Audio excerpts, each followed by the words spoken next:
All right, our first step, oh my gosh, my voice sounds so crazy in the morning, but our first step is gonna be getting a pot of water. It is like not even 10 o'clock and I'm starting this recipe because I'm not gonna say that this is gonna take all day, but it's definitely gonna take a few hours, and yeah, sometimes you just don't know. It might take less, might take longer. So the amount of water here is not important because we are gonna use this water just to cook our ham hocks. Now, I'm gonna show you guys though. So these are, oh my gosh, it is so like zoomed in, but these are smoked pork cut neck bones. So 2.32 pounds, and it was $5.08. Now, pork rinds, did I just really call them pork rinds? Pork, what is? Ham hocks. Okay, they come in a bunch of different sizes. So I guess it really just depends on how much you're wanting to add. And I will say, okay, someone's gonna say, oh, well, are you gonna add all of your beans in here and everything and cook it all together? Absolutely not. Reason being, I'm gonna add these to the water, but these were in my deep freezer. I just took them out like not too long ago to thaw out, and yeah, now we're gonna cook them. So of course we are cooking them from frozen, meaning that, well, they're gonna take longer. But I do not like to cook ham hocks, mainly just bone. Also, don't mind the fact that these are neck bones and I keep calling them ham like hocks. the smoked skin, and there's meat in here, but I will say this is not going to be like your entire meal. They are not very filling because there's not very much. But the one thing about ham hocks, and the reason why I don't add them into everything else for the meal, they are very, very fatty, and there's nothing wrong with that, but it makes everything very, very greasy, which it tastes delicious, don't get me wrong. Like, once everything is done cooking, if you save some of this liquid, add it to maybe a soup, a stew, your rice, whatever, it tastes delicious, but it does have a lot of fat, and it has a very distinct flavor. I don't really know how to explain it. Of course, you get that smokiness, but you get like this very meaty pork flavor. But sometimes you don't want that in everything. In my opinion, it's too overpowering. So when I do save it, I like to just use a very little bit at a time, freeze it in like ice cubes, and then put it in a big bag, and you're golden. So while this is cooking here, I have it on high because I want to get it up to a boil, and then I'm going to bring it down to a simmer. So I'm not going to tell you guys exactly right now how long I'm going to cook this for because I have no idea. One, they were frozen, but I don't know how long this is going to take to cook. They're frozen and they're pretty big. So we'll see. I'll definitely update you guys though. But the main important thing is to put a lid on it. And I'm also using my Dutch oven, but you literally can use any pot or any pan. I just wanted to use this because it's higher, so I know that it can contain everything. But yeah, we're gonna add our lid, but while it is coming up to a boil, I'm gonna add it slightly like this because I do not want it to boil over. I just cleaned the stove yesterday. Okay, the water is starting to look frothy and kind of yellow, but it was on high. I'm gonna put it at like a 4, so like a medium, and I'm gonna add the lid fully and just close it and let it cook. And we'll come back. It is currently 9:55. So we will see what happens and how long it ends up taking. And of course, you want this to become shreddable, if I didn't say that. They're already cooked because they are smoked, but you want them to, well, for one, be tender and soften everything up. All right, it has been an hour and 45 minutes, but do you guys see all of this like congealed fat on top? They cooked for an hour and 45 minutes, so obviously close to pretty much 2 hours. Mind you, your cook time might be a bit less if you are getting them like just from the store and they are not frozen, but this is what I was talking about. Do you see the change in the color of the water? This is like a dirty watercolor is what I would consider it. But all of this, if you taste it right now, besides obviously, of course, needing like some seasoning, they are pretty salty, but besides needing like some flavoring seasonings, this is just, I don't know, it's just such a porky flavor. But once again, like I said, it is still good. Now, I will tell you, these are not going to, like, you're not going to pick these up and be like, whoa, whoa, whoa, are they going to fall apart? No, because they are still big, hard pieces of meat. But you can see that if I do slightly tug at them now, they have been sitting in this warm water. It would have been smart for me to take them out so that they could cool, but we're just gonna do that now. And you can see, like I said, they're mostly bone. You're gonna be like, Amber, why did you cook those for so long? You're only getting such a tiny, tiny amount of meat. It's worth it. The flavor is truly delicious, but okay, I need to stop hitting the pot. But we're gonna take it out and see. Let me see if you guys can kind of see. There is meat on there, but it's just not very much. But the flavor is delicious. Okay.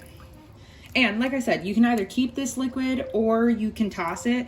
I'm going to keep a bit of it because I will add it to my beans, but I'm definitely not going to add a lot. This might be something I add maybe half of a cup up to a cup. So I'm going to find a place for this to go, and then we will come back and work on the beans.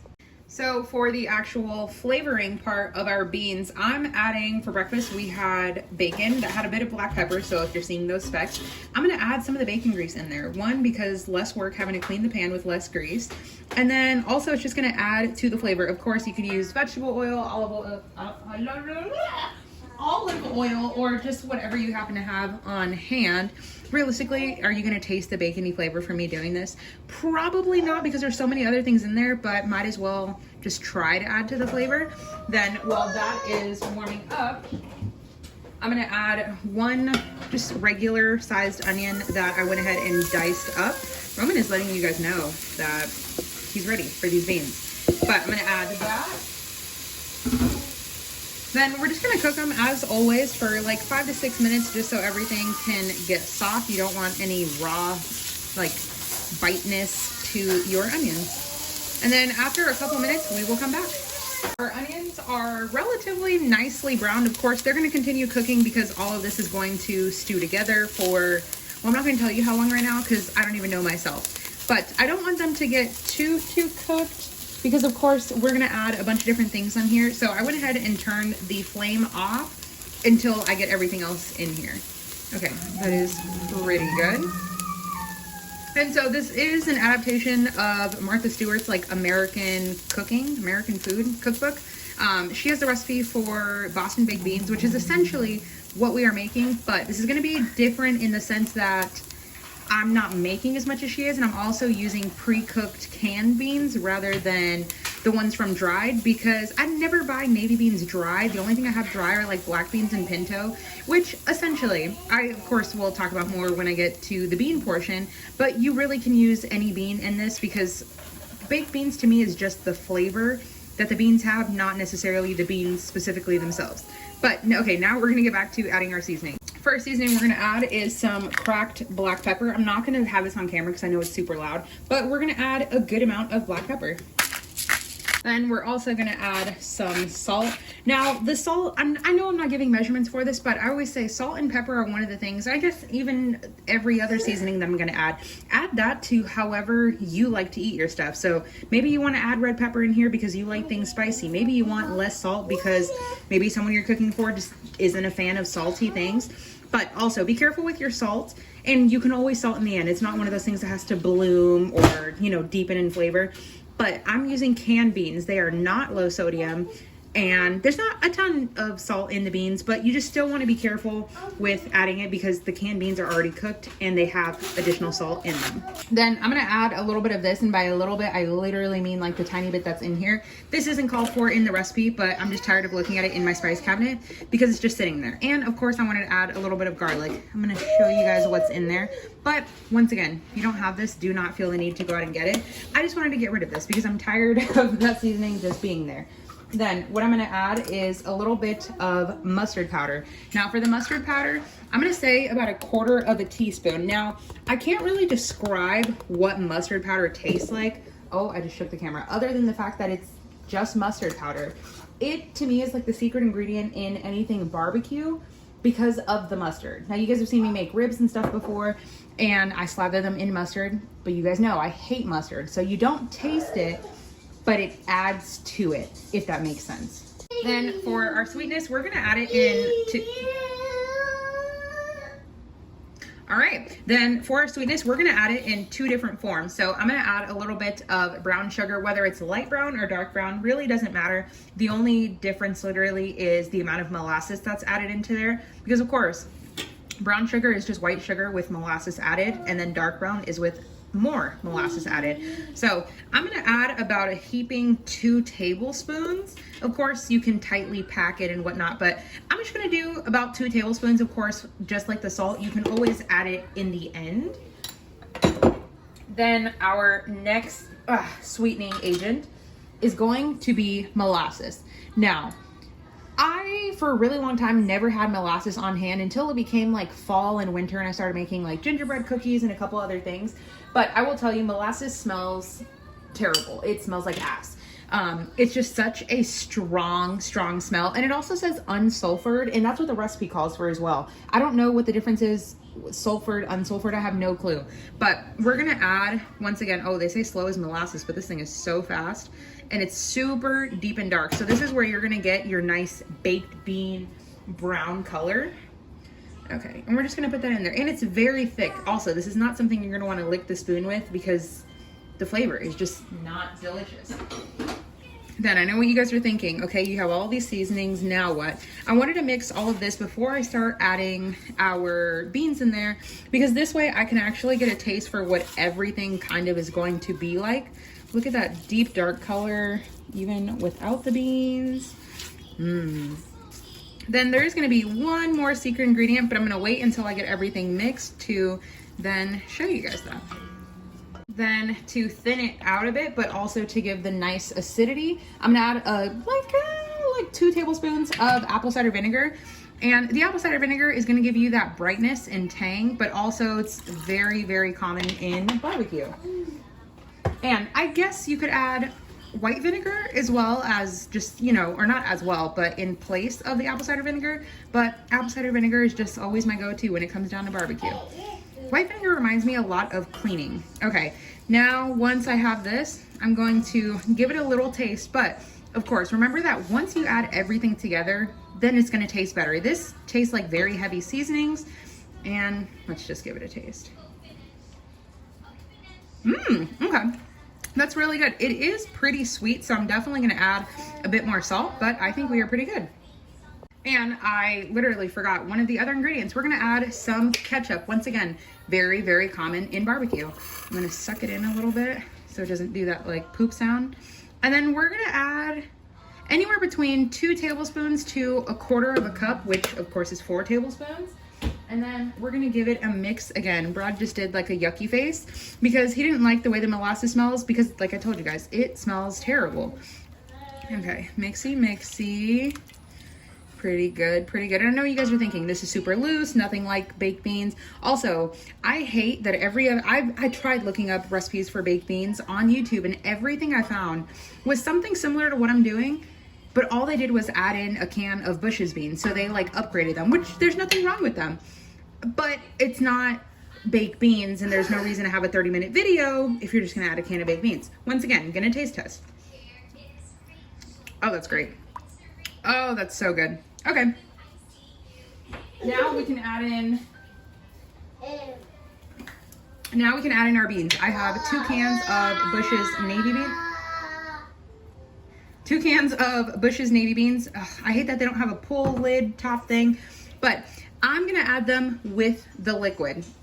One, because I feel like that's where a lot of the flavor is held too, but then also instead of making it watery by adding water or broth or the pork cooking juice, I wanted to have like some viscosity and some thickness. So we're gonna add 2 cans with the juice.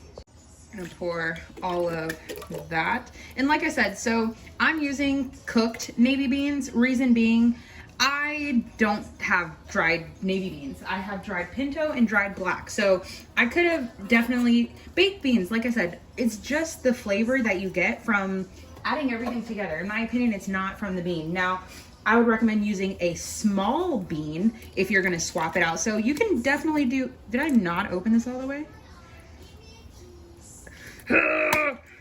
Okay, there we go. We got, oh, there we go. I'm Hulk over here. But I would definitely recommend just using a smaller bean. So if you're gonna use cannellini, pinto, I wouldn't really recommend garbanzo because that's just kind of weird.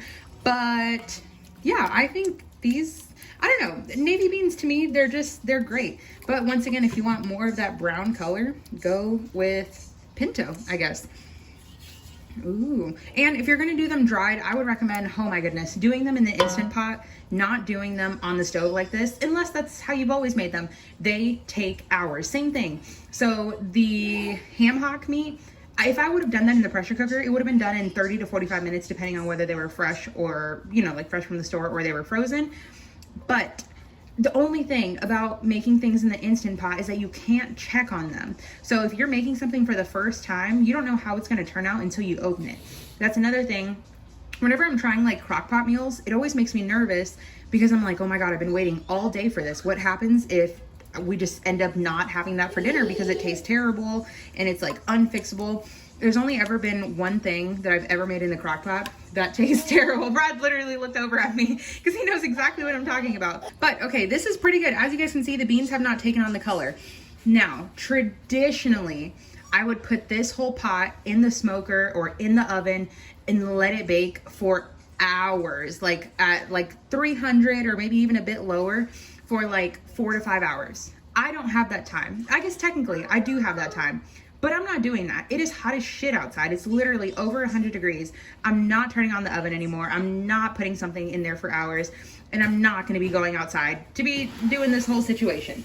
So Brad, as I was talking, he pulled off all of the meat. There's a little bit of skin in here, but that is perfectly fine. Oh my God. So once again, if you are adding this, of course, you could have definitely have left it out. But if you are adding this, then be careful with the salt because, of course, pork that is smoked typically has a good amount of salt in it. And you could have used bacon. You could have used, what's that other one that's like that super fancy? Prosciutto, no, not prosciutto. What's that meat? That's like, oh my God. What's that meat that's like bacon? Pancetta. Don't ask me why I said it starts with a C. Okay, anyway, that's too fancy though. These are baked beans. Literally cheap and cheerful ingredients will be perfect for this. So we're gonna let this just kind of warm up, but also I'm gonna put a lid on it and I'm gonna let it slow cook for a bit just to thicken and bubble. I'm not wanting this to be soup, but then I'm also not wanting it to be so thick where it's just like a blob of beans. And I'm gonna give it another taste test here. Of course, do not scratch the bottom. Roman! Do not scratch the bottom of your pan. Let's go to taste test. Okay. The one thing, of course, that it's missing from traditional baked beans is the smoky flavor, which once again, you would get from the smoker. We're gonna cheat. Don't tell anybody. We're gonna use liquid smoke. So, oh, that's expired. That's all right. But we're gonna use liquid smoke. There's mesquite, and the other one that I have in our pantry is the hickory, but the hickory I haven't opened it yet, so I'm just gonna use it in here. But you see, it says beans, and there's a bunch of different things you can add. This is very, very strong and concentrated. This is something, oh my God, I have the hiccups, guys. This is something that you are like going to add a tablespoon or less than this. And by a tablespoon, that means that you're making like gallons of something. So I'm gonna add literally a couple of splashes. You see the whole, dang, it's on my hand. I'm gonna add a couple of splashes and we're gonna taste test from there. So 1, 2, 3, and you can see it's dark in color. Mixy, mixy. Mixy, mixy. And then we're gonna drip some on our spoon. Okay. I'm gonna add a couple more dashes. Once again, mixy, mixy. And it does add a bit to the color, but of course, like I said, we're mainly doing this for the flavoring, not really the coloring. Taste test a bit more. Okay. Damn, that's so good. All right, now I'm gonna add the lid on this. This is like barely lukewarm here. We're gonna add our lid. And then after we add our lid, we're gonna let this cook on medium, and I'm gonna set a timer for 30 minutes. It's probably not gonna need that long, but I'll check in and I'll update you guys. They've been cooking for about 10 minutes here. Okay, see, we're getting more color now. Ooh, that is hot, hot, hot. But we're getting more color, but because of that sugar and molasses in there, it's going to start getting sticky. And of course they are going to thicken as they cool. And I do want them relatively thick, but like I said, I set the timer for 30 minutes. This is 10 minutes in. I just want to make sure I go in every 10 minutes and just scrape the bottom. So far there's no burnage or no stickage, but I just want to ensure that nothing is getting burnt. Ooh, okay. This is actually a lot of meat in here. But it's good because, I mean, you could literally have this with, I don't know, maybe some rice and then call this dinner. Like, I get it. It's baked beans. But, I mean, this is going to be a side for us for one of our friends' barbecues. But literally, I mean, like, this is going to be delicious. Okay. Once again, taste test. Oh, it's so hot. It's so good. And it's so meaty.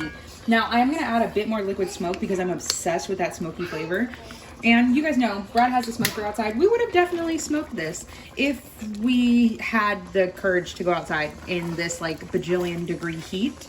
And I think the only thing I'm gonna add, just because I'm extra, is a little bit of chicken bouillon. I feel like chicken bouillon is one of the secret spices just of the world. It's just so good. Okay, I think that's pretty good. And to give a little bit more color and a bit more smokiness, a bit of smoked paprika. And that's why I said this is an adaptation of, and a bit more salt. But this is an adaptation of Martha's recipe. There are certain things, or, you know, there are certain recipes that I've just added salt and pepper, and it was delicious, but I don't feel like you can do that with every recipe out there. Unfortunately, you just can't. So I like to add a little bit of spice. Okay, that's pretty good. Once again, one more tasty. Then, whoo, steaming. Oh my God. Wow. Okay, now that is truly incredible. Okay, once again, now, I'm, for one, trying to get everything hot, and I don't want them, like I said, to be too thick, and I don't want them to be too thin. But I'm gonna add the lid just slightly opened. So you can see there's a tiny little bit, it's not fully sitting on there. Some of the steam is getting out. Now for the next 17 minutes, I'm gonna let the steam slightly escape. So one, they don't burn by completely letting it escape, but then I don't want it to get too thick. Once again, I have the reserve juice. Let me show you guys. I have 2 of these mixing cups filled with all of this juice. I'm going to put it in the refrigerator and let all the fat come to the top, and I'm going to skim all of that off because I don't really want all that, but I want that good flavorful juice for when I make something else. Then we will come back and I'll show you guys final product. Okay, we are doing this with we're doing this without the tripod. Okay, and my timer is going off. Officially, it has been 30 minutes now. I did let it get a little bit stuck on the bottom, but it's okay because we are now nice and thick and it's gonna be delicious. And as it sits there, the steam is kind of just going to lift everything up as it's sitting there and being warm. Sorry, this angle I know is completely terrible. And Roman was once again letting you guys know, but this is all going to be so good. See, we got some stickage, but it's okay. Woo! All right, baked beans are done.